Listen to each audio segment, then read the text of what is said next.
Hi, I'm Adam Hayes, Executive Chef at Canyon Kitchen. Today we're going to be making a venison ramen. We'll use this 40-gallon Carolina cooker pot to make venison stock. It'll be the base of the soup.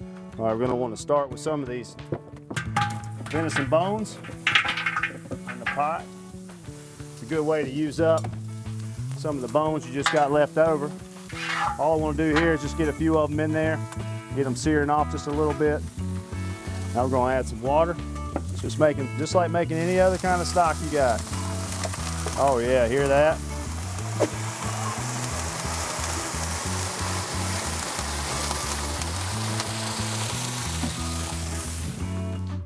In this pot I've got some venison stock ready to go. This will be the base to the ramen. All right, we've got our venison broth. What I'm gonna do is add a brown rice miso. It's gonna give it some umami flavors. Also got some fermented chili paste. Really up to you how much you want to add there. If you want to put a lot, heat it up. Completely up to you, but that's pretty mildly spiced. One of the base ingredients here also are some caramelized onions. I'm going to add that to this mix as well. And then some sauteed mushrooms. Finish that up with some ginger. Once again, ginger as much as you like. Just give that a little whisk. Let this mix all the miso up in there really nice.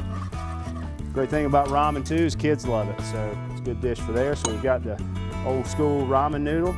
Just take a nice little punch of those, lay that in there. We'll come in with our delicious miso broth, venison stock. Oh, look at that right there.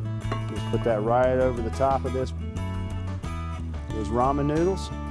As far as garnishes go, I like to throw some fresh jalapeno, some chopped cilantro, and really load it up with a cilantro, a little lime. And there you have it, some venison ramen.